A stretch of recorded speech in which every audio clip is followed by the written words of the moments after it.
สวัสดีพี่สองเดี๋ยวสิพาขับไปเบิ่งหน้าจะบ่าวจะสาวครับไปแม่นี่ไง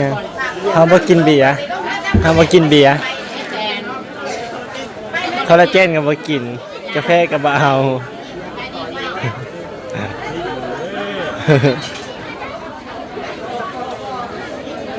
ตามแม่ปะ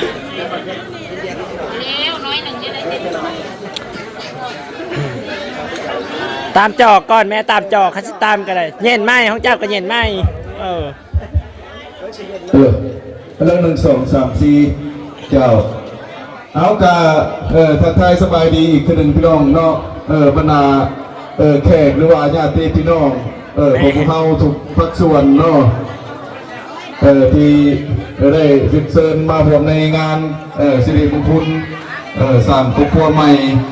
ระวังเท่ากำลาไซยุคนกับลายพี่น้องเรามาอยู่งานดอกกำมันนิวเนาะเอาที่ว่าเวลานี่กะเนาะแต่ถือว่า7-8 โมงล่าสุดแม่คอยหายอาจารย์ดื้อธรรมนาที่ยาวๆเวลาทางกันหรือว่าเป็นเคยหรือว่าจักรพี่น้องเฮากะตัวอะไรที่ว่าว่างว้าวกันเต็มไปนำเด้อเนาะขออนุญาตบัตรทำพี่น้องเนาะเว้ยมันเข่าเลิกบัตรจักแน่ไปทางหน้าผู้บดดีคนบอก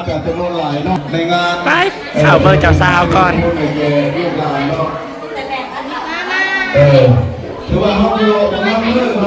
อันนี้ก็เมย์เจ้าสาวพี่น้องเมย์เจ้าสาวในสวัสดีพี่น้องเราเบิกหน้าน้องสาวก่อนมาแต่สาวเติบใดบ่เห็นสับเลยขออนุญาตท่านค่ะ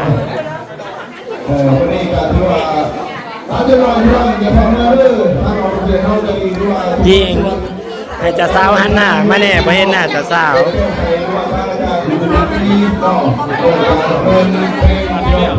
โอ้ยน้องสาวข่อยงามหลาย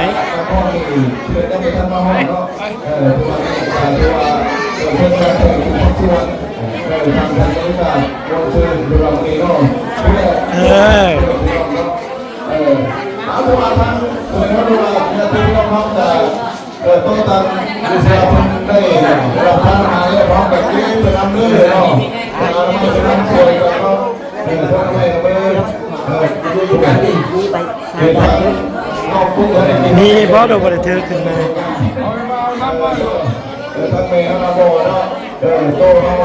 มีเนี่ยอีแม่เบิ่งรถมีผมมีเบิ่ง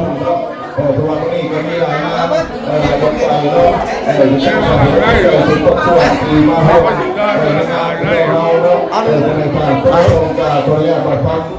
นี่บอส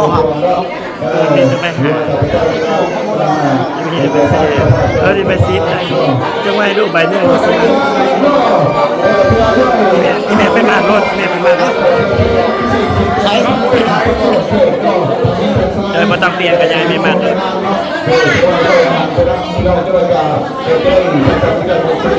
เป็นวานพี่น้องเสียงเหตุไปกินลายแต่เมื่อวานซื้อนี่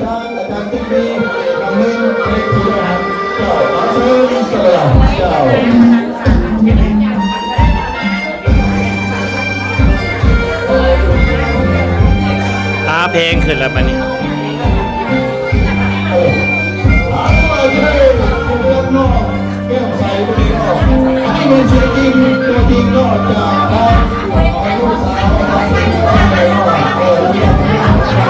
สาวงามลาย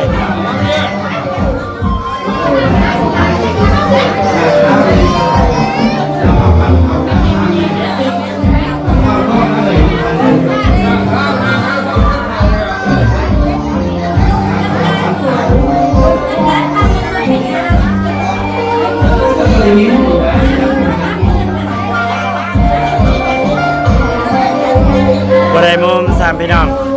แม่เรานางบางมุมหนู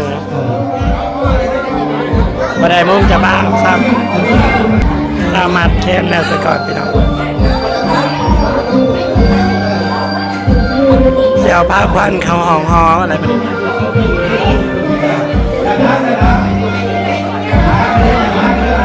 ผ้าบักใหญ่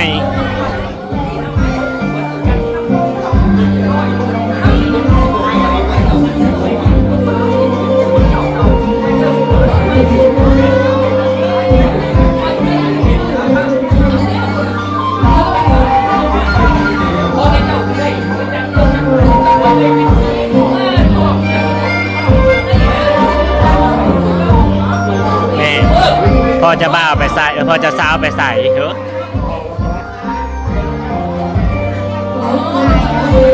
เย่แม่จะโทรศัพท์ไปลูกในรถสิปู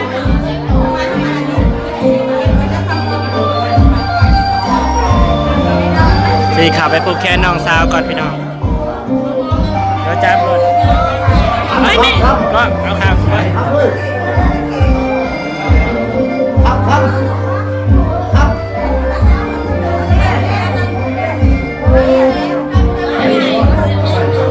สิผูกแขน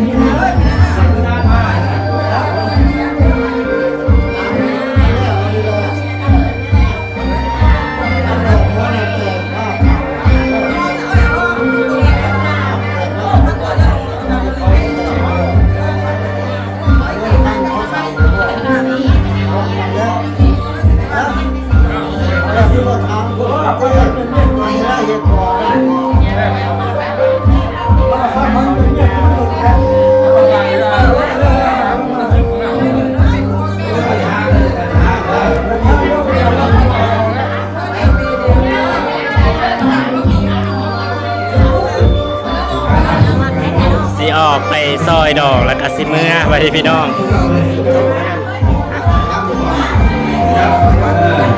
แม่ถ้าเบิกจะบ้าจะสาวของพ่อก่อน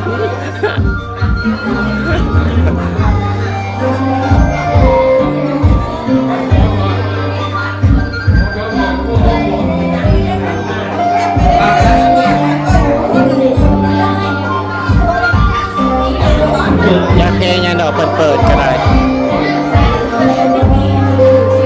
จะสาวงามลายมานี่อันนุโอ๊ยไปเลยมันโตกันเจ็บขึ้นนะนะแม่สิท่าจะบาจะสาวของฮออยู่โดยแม่เงียบไปเนี่ยเงียบเลย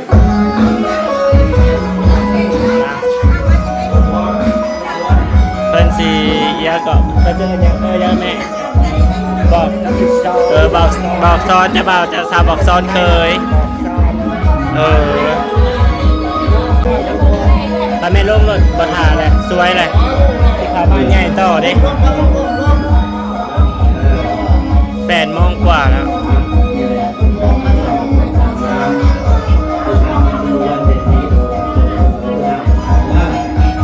เพิ่นบอกซ้อนเคยกับสะพาย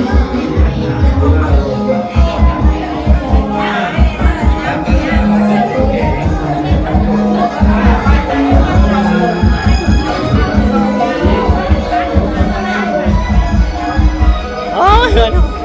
ถ่ายได้ปะวะ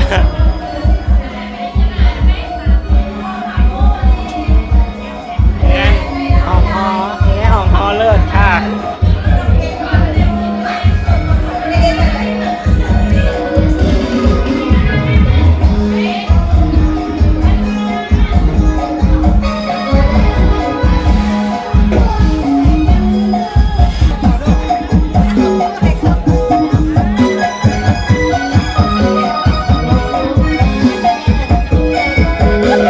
ซอยเคยก่อนซอยดองก่อนอันนี้คือประตูเข่านะคะ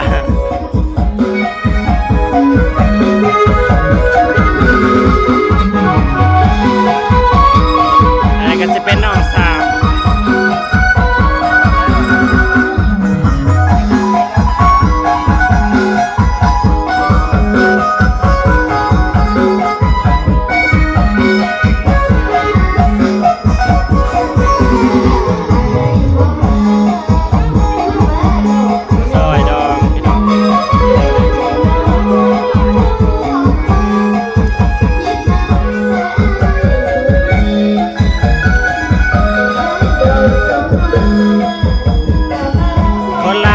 พี่ดอกมาห่วงงาน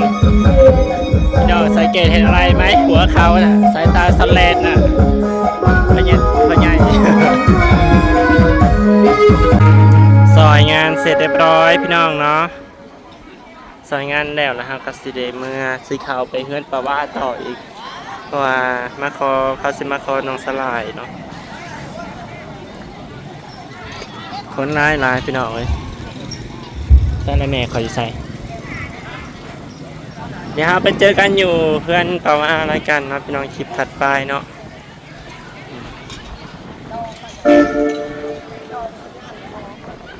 เดี๋ยวครับโหลดก่อนค่ะมาฮอดบ้านแล้วพี่น้องเขาเปิดเพลงกระทายคีของประจบชักหาสิข่าวบ้านใหญ่ต่อมาเอาบัตรเชิญก่อนมีบัตรเชิญ2 งานป้าแม่ป้าข่าวป้าต่อฮะ ได้เป็นใหญ่เดินเตรียมพอได้ สองเป็นลูกตะลุยอีกสุดกับบ่ต้องอันยังดอกก็เต้นกันได้ยายเล่นน้ำไปแล้ว อย่าลิ้นน้ำลูก ให้ตีจับมาเดี๋ยวดู อย่าลิ้นน้ำมอง เห็นดิไม่สนค่ะเขาได้เล่นอย่างเดียวคือจบข่าวงานต่อพี่น้องอีห้างกับอีรถ ชื่อเดิมใหม่เด้อ จะย่อยอย่างนี้วะเออ